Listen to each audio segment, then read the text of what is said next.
Welcome to VIP Canada Talk Show. Wrote and about, once again, we find ourselves at the Royal Canadian Legion, Branch 10. We're here with an extremely inspirational guest today. 2012, you're named as the local hero by Olivia Chow in your parliamentary calendar. 2014, you received the Queen's Diamond Jubilee Medal for Volunteers. You're the current president of the St. Andrews Society of Toronto, and so many other things. Thank you for your time there, Rory Sinclair. I'm glad to be here. Before we get to, your grandfather that fought in the Boer War and World War I, so many other things, I want to start with the history of the St. Andrews Society of Toronto. I know it was formed in 1836. That's correct. Also how it ties in with the 48th Highlander. Right. So, like many immigrant groups who have come to Toronto since, we were beaten by 2 years by the English guys. They founded the St. George's Society in 1834. So the point of these organizations were to, in the first place, welcome Scottish people who are arriving and help them get settled in the new world. And then also to assist them if they fell in hard times. And one of the worst things that could happen to people in those days was you would die a pauper and not have a place to be buried. So that was one of the things that St. Andrews Society still has. It has a plot in Mount Pleasant Cemetery. And although it's not for paupers anymore, but that's where I'm going to be buried when the time comes. So that was a philanthropic organization, charitable good works, and the celebration of Scottish culture. So that goes on and on. Well, one interesting thing is my badge of office that I inherited, and I'm president for 2 years, was forged in 1840, so it's pre-Confederation. And the remarkable thing about that badge is 82 people have held it before me, and nobody lost it. So the pressure is on me not to lose it. So the organization, I think it's fair to say, probably sort of worked itself with each passing generation, because the things that were important to people in 1836 aren't necessarily the same things going on. So it reinvented itself in each generation.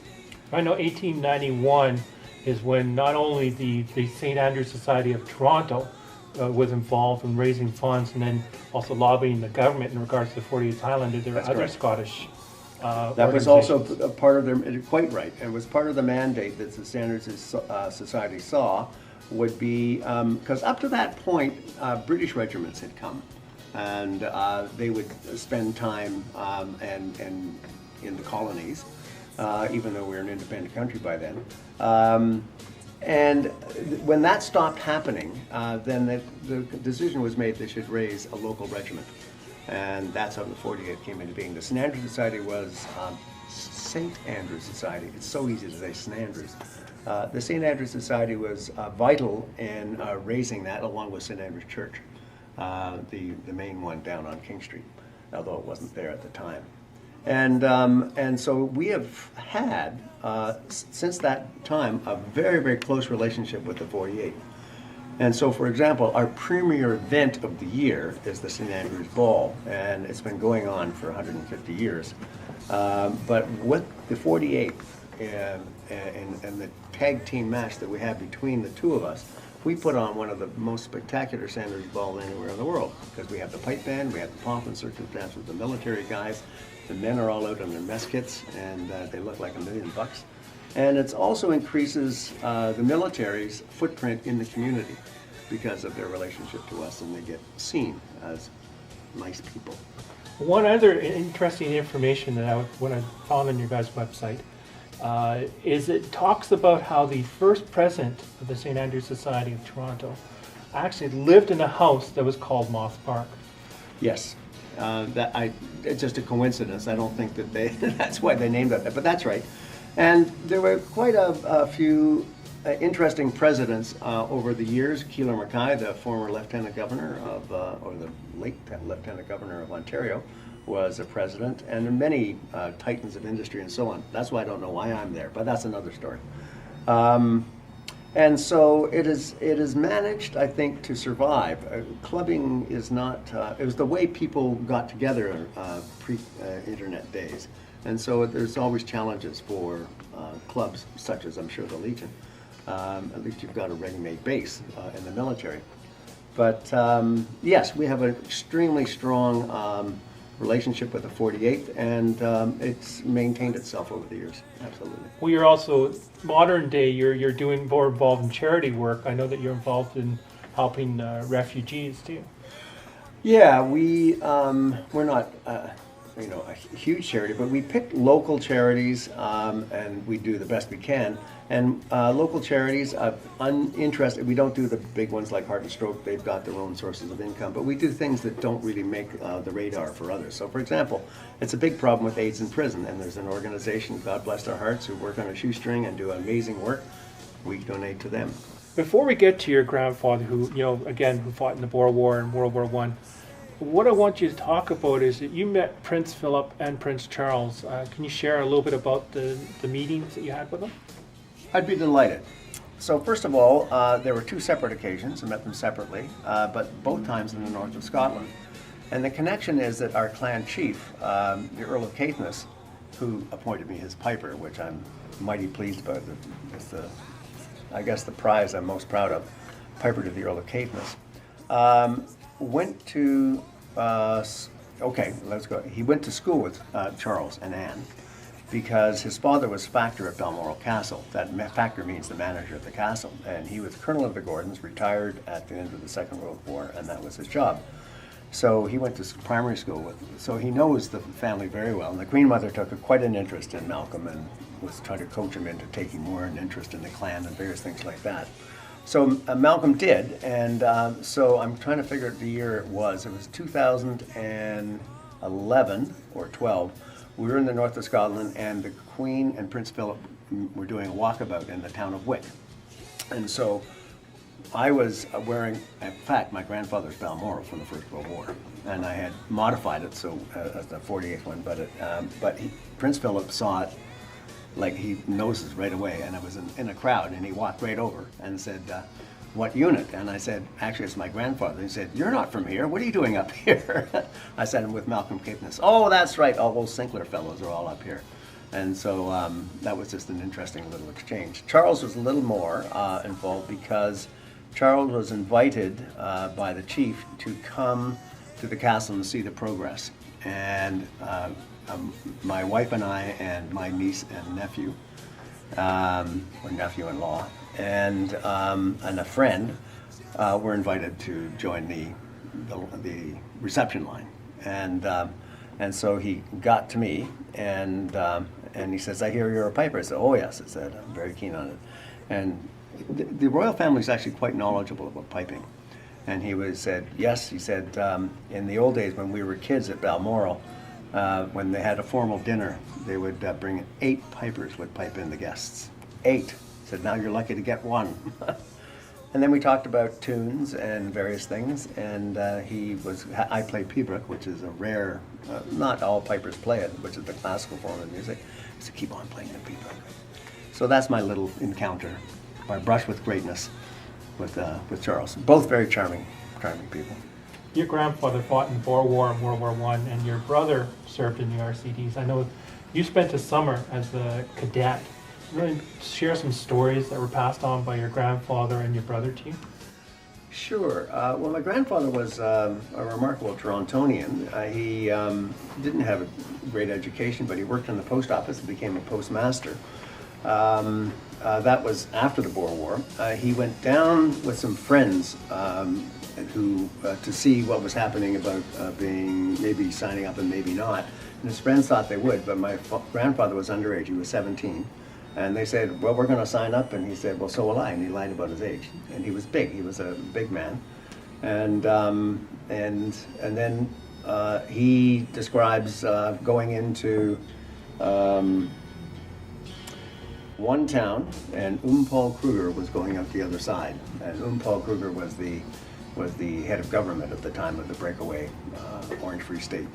And of course, this was a war of imperialism and so on, and we think about it differently than we did in those days. In those days, it was king and empire, and that was quite okay. And we don't think that way anymore. But I'm not one who's going to go back and rewrite history and say, well, you should have been thinking about this and that, because we do. Because someone's going to come 100 years after me and say, what kind of jerk were you for doing that? He was quite successful at that, and he was a very, very good athlete. In fact, he rowed for the Argonauts, and rowing was the big thing the Argonauts did in those days. Football was just something to keep in shape so they could row. And he rowed in the 1912 Olympics, representing Canada on the team called the Argonauts. And there's a whole discussion I won't get into whether or not they really should have won the gold medal, but because one side of the course was a little shorter than the other, and the other won by that amount, and therefore they wouldn't have won it. Anyway, we won't get into it, but that was the mythology that surrounds all that. And then he did play, of course, rugby football. There was no forward pass with the Toronto Argonauts.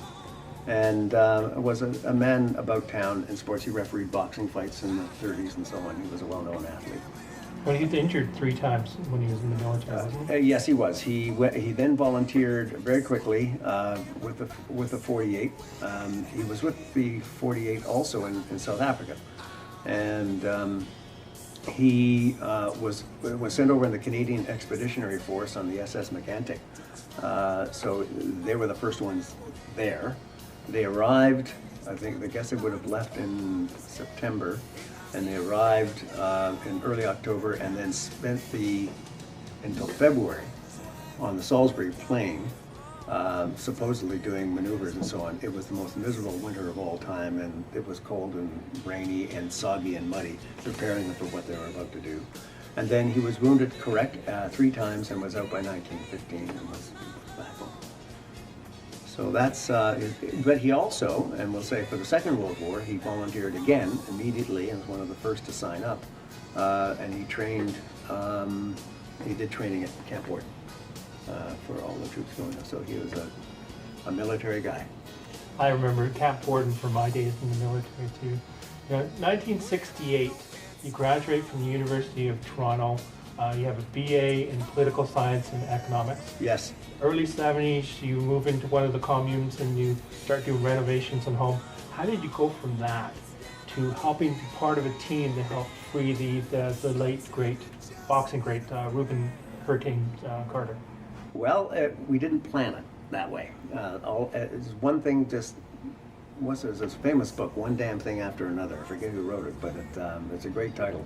And it could be the title of my book as well.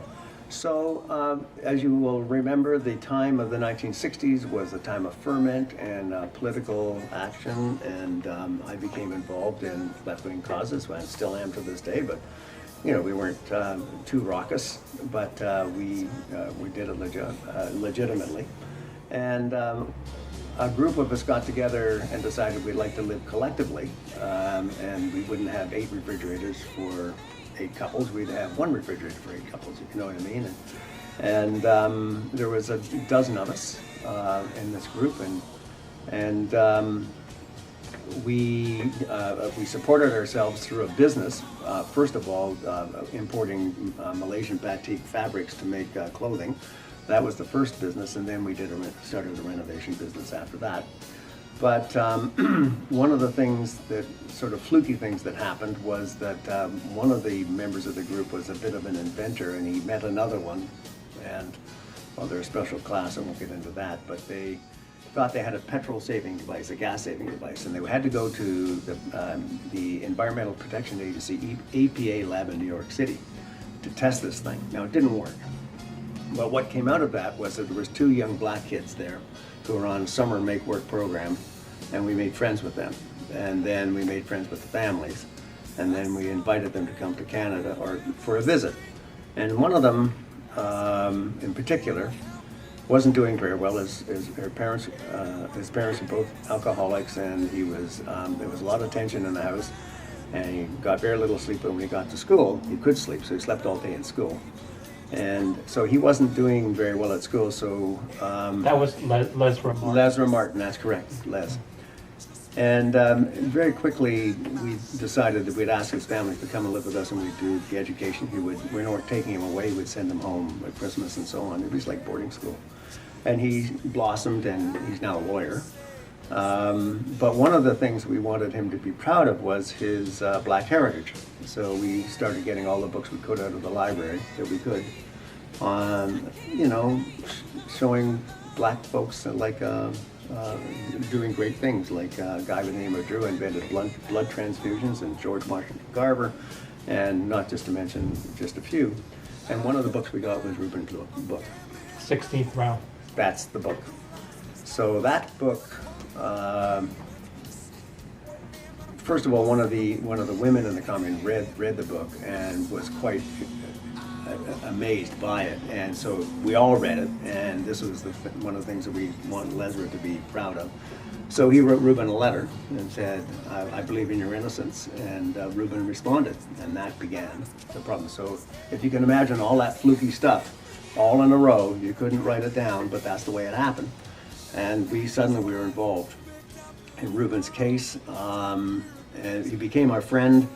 And then it was clear that even though he had pro bono lawyers who were working for nothing, the case was not really moving very quickly. So we decided we'd move to New York, or a group of us would. We rented an apartment, and we started working on the case and bringing down briefs to be typed up, because nobody had a computer. This is in the 80s, and there would be all our work be typed every day, and we became the masters of the facts. We knew the case. It was a long, involved case. There was triple homicide in Paterson, New Jersey in 1966. There was a first trial in 67, a second trial in 76. And in between, there was all these motions and all kinds of evidentiary hearings that had to be gone over. And the room that contained the record for his case was about 20 by 20, 4 shelves high banquet boxes. Every shelf full, every box full. And we read everything, and we knew it better than ever. So all these briefs that went to, first of all, to the United States federal court, all the record was in the state court, and that's why he was railroaded. I mean, it was appealed to racism and not logic. It was really quite astonishing. I know that the federal judge, that's why he threw it out eventually. That's right. He overturned the conviction. But it was a big decision, because once you're in the state system and you decide you're going to, this is what habeas corpus means in the United States, is when you go to the federal system and you lose, that is it. There are no more appeals. You're now in the state system and in jail, because they will never take you back. You've left the state system, as it were. So you have to be sure when you're going to appeal into the federal system that you're going to win.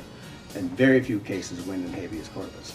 But we worked our tails off, and the judge and our lawyers did as well. They were extremely brilliant and good. And we got a good judge and a great judgment, in which he released Reuben, or said overturned the conviction, but the state appealed. And it went to the Third Circuit Court of Appeals, and from there to the Supreme Court. So that took 2 years, and we were there the whole time helping to write those briefs. But then, when it got to the Supreme Court, they get maybe 10,000 applications. They only deal with maybe 50. And in this case, it was in our advantage. If they say there's no new law here, then we're not going to listen to it. Then the lower court decision stands, and that would be the Third Circuit Court of Appeals, and that means he's free. And that's what happened. Yeah, Reuben went into jail when he was 29 years old, and then he was set free when he was 49 years old. And I remember watching a Fifth Estate report in 1991, this was dated. They were saying he was never compensated for those 20 years he had spent in jail. That's right. In most of the states in the United States, you don't get compensated if you don't sue. And you have to prove, and this is the hard part, you have to prove malfeasance, deliberate malfeasance. You have to show that they cheated and lied before you get compensation. To prove that kind of thing, to prove intent, is extremely high bar. And so, aside from almost the complete lack of chance of winning, Reuben made a conscious decision And when he was asked at his press conference when this was all finally over, would you ever go back to Patterson? He said, under no circumstance would I ever go back to New Jersey any time for any reason whatsoever. And that if he were going to pursue this to get compensation, he would have to go back to New Jersey. So that's number one. Number two, he said, they've taken 20 years from me already. For me to win this case, I would have to spend another 20 years with people who called me a murderer, and I don't want to do that. And finally, he said, if I did that, I'd end up living inside this bitter case for another 20 years. And bitterness is a fluid that consumes the vessel that contains it, and that ain't me. I'm leaving. I'm going to Canada. He moved to Toronto. He moved in with your commune. Mm-hmm. And at the same time, he also, I think it was about 2000, that he became the director for the Association of the Wrongfully Convicted. That's correct. And that group grew out of the famous case of Guy Paul Morin. And it was James Lockyer and a number of other lawyers and advisors who made that case happen and made that case successful. They were quite brilliant lawyers and did it. And when Guy Paul Morin was exonerated on DNA, and the prosecution had got it so wrong, the Crown had got it so wrong, and in fact, what substance came out of that and through AIDWIC was this business called tunnel vision. That if you suffer from tunnel vision and you're a prosecutor or a Crown, what you tend to say is something like this: he may not have done this, but he did something, and we're going to get him anyway. And so they think they were just doing their job by prosecuting a case, but they were doing things quite unfairly, and in certainly in Reuben's case they were convicted. James Lockyer realized that he needed a high-profile person, a wrongly convicted guy, to be the poster boy, as it were, for the association, and he approached Reuben, and Reuben was delighted to help. So he became on, and he was called the executive director. And he really didn't do executive director work, but what he did was incredibly potent voice for the wrongly convicted. And the association has done extremely well. They've won every case they've ever taken on. And I'd like to think it's because we're brilliant, and we are brilliant, and I say we because I was on the board for 15 years until last year. But really it speaks to the volume of wrongful convictions, and we don't deliberately, we vet every case we look at, and there's a lot of them that are worthwhile, and we pick the ones that win, that are going to win. And if I were a Crown and I was going to go up against AIDWIC, I'd be quaking in my boots if we took a case, because we haven't lost one. Well, I just want to say in closing that, also you were involved with an organization that helped raise the issues of just to end the violence against women. You were basically involved in the political and from the local level in Ward 20, from the moderating all the political meetings, and you're involved with the Green Initiative in regards to solar power. It's great to see how much you've done. There's so many other things we could talk about, but it looks like we're running out of time now. I just wanted to thank you, Rory. What a great pleasure. It was a great honor. Thank you.